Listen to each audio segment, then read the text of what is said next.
În video de astăzi vreau să vă prezint o rasă nouă la mine în crescătoria de găini, să zic așa.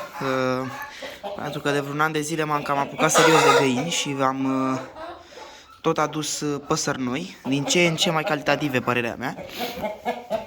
Dacă prima dată am început cu o rasă mai comună, să zicem, o rasă nu prea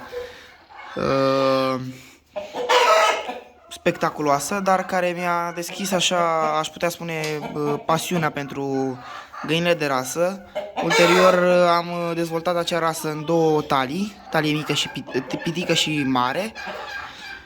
Am adus între timp și cochinchina, din câte știți, cochinchina pitic. Dar iată că până la urmă am adus și alte rase mai serioase, cum ar fi Sussex, pe care le știți din videourile anterioare. Dar astăzi am reușit și am adus un cocoș de Brahma, un cocoș pe albastru foarte masiv, pe care îl țin aici cu niște găini de țărănești, niște găini comune. O să-i aduc două găini, sper, sau trei găini de Brahma. N-am găsit pe nicăieri albastre. Am găsit la o persoană destul de departe de mine, posibil să le aduc pe acelea, dar va rămâne de văzut. Nu sunt nici prea strălucite. Cocoșul este achiziționat de pui, sau au fost cumpărate și persoana de unde l-am luat a scos cocoșul la incubator. A avut și găini, dar din păcate i-au fost omorâte de un câine.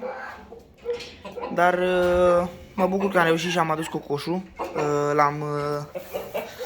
Am schimbat gâscanul de Toulouse cu acest cocoș de Brahma. O să-l pun pe lada asta de aici din spate ca să vi-l pot prezenta mult mai bine. Pentru că aici stă și tot bate cu capul în plasă. Face un dăinte un pic cocoșul ăsta de cochin, dar văd că acum se împacă destul de... Cocoșul este foarte mare, nu prea pare în video, dar vă asigur eu că e foarte mare. Opa, am să sară și...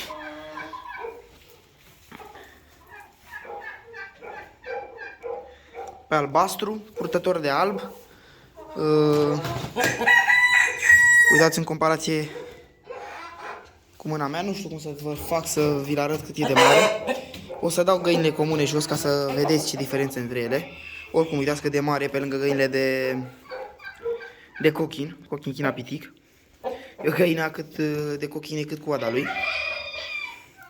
Pe încălțătorul ăsta cam prost, dar din ce am văzut este tăiată.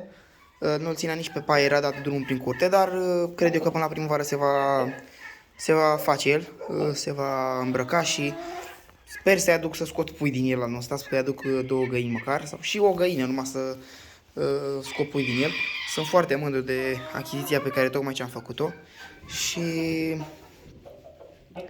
sincer cred că o să mă axez cât de tare pot eu pe această rasă.